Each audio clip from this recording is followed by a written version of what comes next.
मैं 2-3 दिनों से ट्राई कर रहा हूँ कि यार एक वीडियो बढ़िया सा बना लिया जाए, लेकिन मैंने कल भी एक वीडियो लाइव किया, स आज भी एक वीडियो लाइव किया, बट मैं एक्चुअली ये चीज़ समझ नहीं पा रहा हूँ कि जब भी मैं फ्रंट कैमरे से वीडियो रिकॉर्ड कर रहा हूँ, किसी भी क्लास का, चाहे वो 10th का हो, 11th का हो, 12th का हो, किसी का भी हो, तो वो वीडियो जो है ना भाई फ्लिप हो जाता है यार। मतलब सिंपल सी बात है, जब भी मैं अभी प्रीवियस 2-3 डेज़ से देख रहा हूँ कि मेरे फ़ोन में पता नहीं क्या हो गया है कि वीडियो जो है ना वो फ्लिप हो रहा है, जैसे मैं कुछ लिख रहा हूँ तो वो अपोज़िट दिख रहा है। तो ये एक बहुत बड़ी प्रॉब्लम है। मैंने कैमरे की सेटिंग भी 2-3 बार चेंज करी और मैंने कुछ स्टूडेंट से पूछा भी ऑनलाइन जाकर के कि हाँ भाई यार कैसा दिख रहा है? तो वहाँ पे सारे स्टूडेंट कह रहे हैं कि यार फ्लिप दिख रहा है और रियलिटी में सारा फ्लिप दिख रहा है। ये एक बहुत ही बड़ी प्रॉब्लम है, जिससे कि मैं 2 दिनों से, अगर मेरा मन होता है कि चलो ठीक है आज मैं पढ़ा लेता हूँ थोड़ा ऑनलाइन, क्योंकि वैसे भी मैं बहुत कम वीडियोज़ अपलोड कर पाता हूँ। लेकिन जब मेरा पढ़ाने का मन होता है, वैसे ही वीडियो जो ऑनलाइन वाली होती है वो फ्लिप हो जाती है। चलो खैर इन सब चीज़ों को छोड़ते हैं। आज जो हम लोगों की क्लास 11th के स्टूडेंट हैं उनकी भी बैंड बजी पड़ी हुई है, क्योंकि 11th क्लास के स्टूडेंट हैं उनके एनुअल एग्ज़ाम स्टार्ट हो गए। ज़्यादातर स्कूल्स में एनुअल एग्ज़ाम स्टार्ट हो गए हैं और कुछ स्कूल में एनुअल एग्ज़ाम स्टार्ट होने जा रहे हैं। तो उन सब सारे जितने भी 11th क्लास के स्टूडेंट हैं, उन सबकी धड़कनें जो है ना, वो किलोमीटर पर आवर की स्पीड से दौड़ने लगी हैं, ठीक है?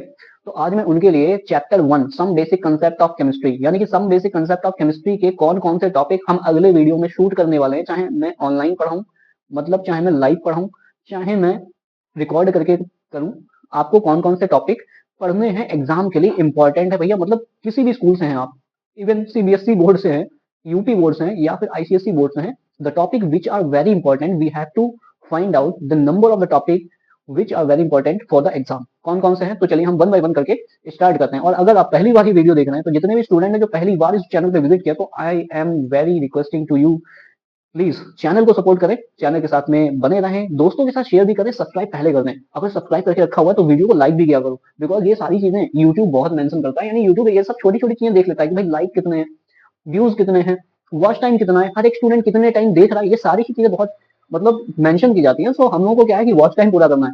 वॉच टाइम का एक इशू आ रहा है, तो आप सभी के सपोर्ट की वजह से ही वॉच टाइम पूरा होगा। और मुझे बताइए आप सभी लोग सपोर्ट करेंगे, जितने भी स्टूडेंट हैं एक बार दम दबा करके सारे ही चैनल को शेयर जरूर करेंगे दोस्तों के साथ में। तो चलिए स्टार्ट करते हैं कि हम लोग का जो 11th क्लास का जो चैप्टर 1 है, चैप्टर 1 जिसका नाम है some basic concept of chemistry, ये हमारा पूरे 11th की जान है, क्योंकि यही चैप्टर हमको क्लास 12th में काम आएगा, ठीक है? क्लास 12th में पहला ही चैप्टर है सॉल्यूशंस, उसमें इसका बहुत बड़ा रोल है, ठीक है?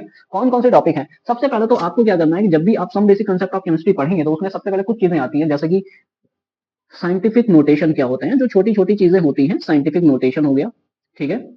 साइंटिफिक नोटेशन हो गया।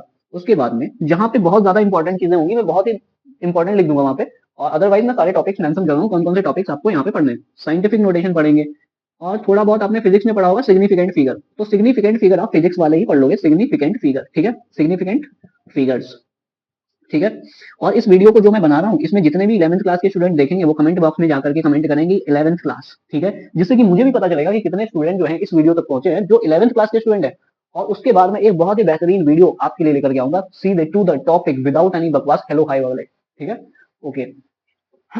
तो यहाँ पे सिग्निफिकेंट नोटेशन, साइंटिफिक नोटेशन हो गया, सिग्निफिकेंट फिगर हो गया। उसके बाद में आपको क्या करना है कि मोलर मास के बारे में, जैसे मोलर मास या मॉलिक्यूलर मास आपने कैलकुलेट किया, H2O का मॉलिक्यूलर मास, CO2 का, किसी भी मॉलिक्यूल का मॉलिक्यूलर मास निकाला जाता है, तो वो वाला पॉइंट यहाँ पे हमने बताया।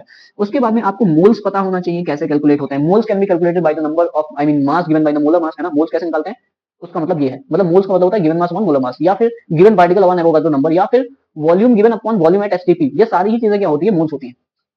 उसके बाद हमारे पास क्या होता है, जब ये सारी चीजें पढ़ लेते हैं, उसके बाद हम लोगों के पास एक बढ़िया सा टॉपिक आ जाता है, कंसंट्रेशन ऑफ सोल्यूशन।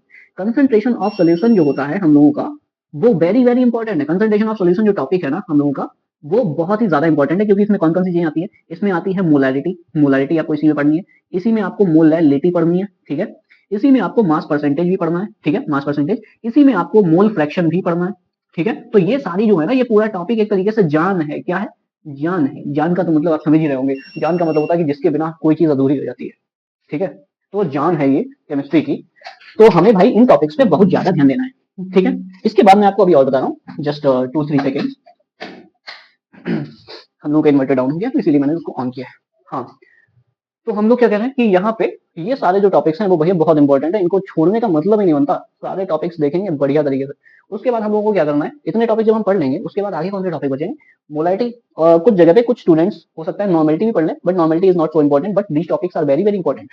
उसके बाद हम लोग क्या पढ़ेंगे, हम लोग पढ़ेंगे परसेंटेज, जो फॉर्मूला मास और फॉर्मूला मास, है ना? फॉर्मूला मास क्या बोलते हैं उसको, empirical formula and molecular formula निकालने वाले, है ना? तो एम्पिरिकल फॉर्मूला और मॉलिक्यूलर फॉर्मूला वाला जो न्यूमेरिकल होता है वो भी इंपॉर्टेंट है। हम यहाँ पे empirical formula and molecular formula कैसे कैलकुलेट करते हैं वो क्वेश्चंस यहाँ पे देखेंगे, ठीक है? उसके बाद में हम लोग क्या करने वाले हैं, और भी कई सारी चीजें हैं, अभी एक माइंड में और भी कुछ, स्टोइकोमेट्री का numerical, stoichiometry is also very important. Stoichiometry अगर आप पढ़ ले तो ठीक है, बढ़िया है। स्टोइकोमेट्री का न्यूमेरिकल आता है एक्चुअली, तो स्टोइकोमेट्री भी आप देख सकते हो। अब एग्जाम में आपका कोई भी स्कूल है, सीबीएसई बोर्ड है, तो कहाँ कहाँ से टॉपिक बन सकते हैं। देखो छोटा मोटा क्वेश्चन यहाँ से बन जाता है, साइंटिफिक नोटेशन सिग्निफिकेंट फिगर से 1 नंबर का एक बढ़िया सा क्वेश्चन यहाँ से बन जाता है, मतलब 100% यहाँ से क्वेश्चन तो होगा ही होगा। कोई भी टीचर पेपर बनाएगा ना तो यहाँ से क्वेश्चन तो रखेगा ही, इसके अलावा पेपर अधूरा बनेगा। उसके बाद में एक क्वेश्चन यहाँ से भी बना देगा, क्योंकि चैप्टर यार कम है, पहली बात तो 9 चैप्टर्स हैं और 70 मार्क्स का पेपर है, तो जाहिर सी बात है क्वेश्चन आएंगे यहीं से। Empirical formula and molecular formula से भी क्वेश्चन बन सकता है। और अगर थोड़ी बहुत कसर होगी, बढ़िया टीचर है, मतलब बिल्कुल पेपर ना धुआं निकल जाए बच्चों को देख करके, तो ऐसा अगर कोई टीचर है ना, तो वो स्टोइकोमेट्री उठा देगा। एक बढ़िया सा क्वेश्चन स्टोइकोमेट्री से भी बन जाता है, जिससे कि हाँ बच्चे जैसे ही देखें और कान से धुआं निकल जाए। तो इस तरीके का पेपर अगर है तो स्टोइकोमेट्री से भी न्यूमेरिकल हो सकता है। तो ये सारे टॉपिक हम लोग चैप्टर 1 में कवर करने वाले हैं। जितने भी 11th क्लास के स्टूडेंट हैं वो इस वीडियो में अपनी अटेंडेंस जरूर लगाएंगे और बताएंगे कि हाँ भैया हम 11th क्लास से हैं और हम लोग आप लोगों के चैनल से जुड़े हुए हैं। और बस एक चीज और आप लास्ट में आपसे फिर से कहना चाहते हैं कि आप लोग चैनल को सपोर्ट जरूर करें, यानी चैनल को शेयर करें दोस्तों के साथ। अगर आप शेयर करेंगे, हर एक स्टूडेंट अगर एक शेयर भी करेगा तो जाहिर सी बात है हम लोग एक मेंबर और जुड़ जाएगा, ठीक है।